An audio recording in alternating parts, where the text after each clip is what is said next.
Kinabukasan, binisita ni Kinote si Ogote na halos wala umanong tulog dahil sa naganap na party nila kagabi.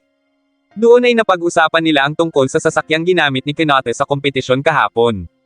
Sinabi ni Ogote na halos wala namang magiging gasto sa pagpapaayos ng 86 GT dahil napakarami umanong available na alternatibong pyesa para sa sasakyan.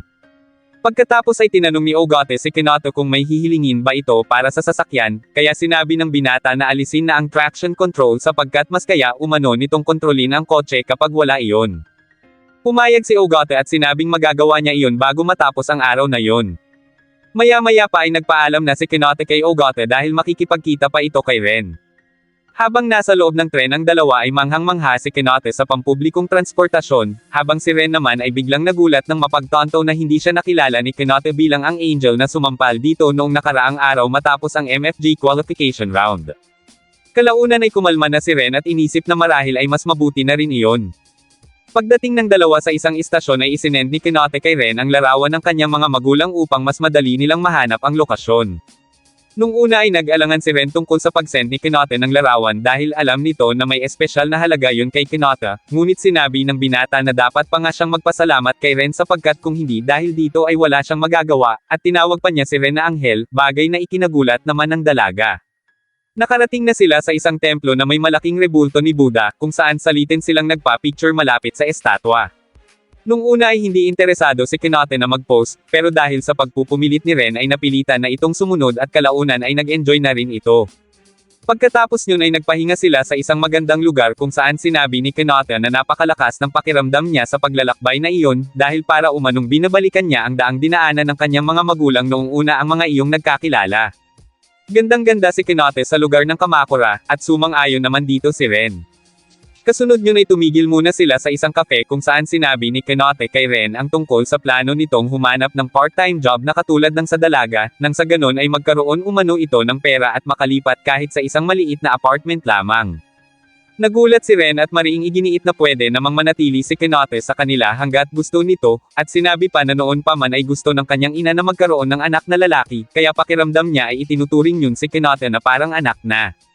Makalipas ang ilang sandali, naglakad naman sila sa tabing dagat ng Kamakura nang may isang matandang babae na nag-akal ang magkasintahan sila, kaya nagtanong ito kung pwede umanong kunan ng litrato ang dalawa. Bago pa man makatanggi si Kinote sa maling akala ay agad na itong sinuntok ni Ren sa tiyan, sabay payag sa hiling ng matanda. Kinuhanan sila nito ng litrato at sinabi pa na bagay silang magkasintahan.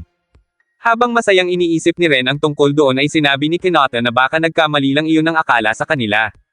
Dahil sa inis ay binato ni Ren si Kinote ng buhangin kaya gumanti rin ito, at nauwi ang dalawa sa masayang paghahabulan sa tabing dagat. Habang nagaganap iyon ay napagtanto ni Ren na unti-unti nang nahuhulog ang loob niya kay Kinote. Kinabukasan, nagkita sina Kinote at Ogote sa isang restaurant upang pag-usapan ang mga kondisyon ng kontrata sa karera. Sinabi ni Kinote na kung sakali mang manalo ay 50-50 ang magiging hatian nila sa premyo, ngunit ipinilit ni Ogote na manatili sa hatian na 80-20. 80% para kay Kinote at 20% naman kay Ogote.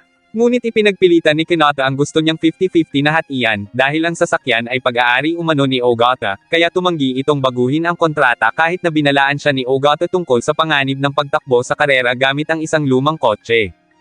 Habang nasa restaurant ay nabaling ang atensyon ni Kinote sa isang babae at isang lalaki na kumakain din doon. Pagkatapos ay umalis din kaagad ang mga ito, at habang naglalakad papunta sa parking lot ay napansin ng babae ang pulang 86 GT at agad nito iyong nakilala. Hindi nagtagal ay lumabas na sina Kinote at Ogote mula sa restaurant, at agad itong nilapitan ng babae upang itanong kung ito ba si Kinote Katagiri.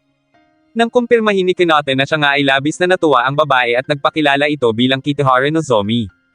Hindi nagtagal ay umalis na ang dalawa pero bago iyon ay sinabi muna ni Nozomi kay Kinote na magkikita pa ulit sila. Dumaan ang dalawa sakay ng kanilang Alfa Romeo at White Lotus, kaya nakilala ni Ogote ang mga iyon bilang Yashei Kitagang, ang magkapatid pero magkaiba ng apelyido. Dagdag pa ni Ogote na kahit solo competition ang MFG para sa bawat racer ay napakaayos at sabay ng mga iyong magmaneho, lalo na sa paggamit umano ng slipstream, at napaisip si Kinote tungkol sa salitang iyon. Sa seremonya naman ng pagsisimula ng MFG, habang nagpe-perform si Ren at ang iba pang angels sa programa ay ipinakilala ng commentator na si Tinaka ang isang guest commentator na makakasama niya, si Kogishi Wakai, isang dating racing driver na ngayon ay isa ng racing coach. Sinubukang tanungin ni Tanaka si Kai tungkol sa mga usap-usapan tungkol sa koneksyon nito sa mga matataas na opisyal ng MFG, ngunit sinabi ni Kai na ang impormasyon niya tungkol kay Rie Takahashi ay kailangang manatiling confidential ayon sa utos nito. Kasunod yun ay saglit nilang napag-usapan ang biglaang pagdating ni Kenote sa MFG at kung paano nito nakuha agad ang atensyon ng lahat, ngunit pinutol muna nila ang kwentuhan dahil magsisimula na ang karera sa loob ng 10 minuto. Isa-isang dumating ang 15 kalahok ng MFG sakay sa isang bus. Nang bumaba si Kenote, binanggit ni Tanaka na talagang marami itong mapapakilig na mga babaeng fans dahil sa tagline niyong kagwapuhan, bagay na ikinainis ni Ren.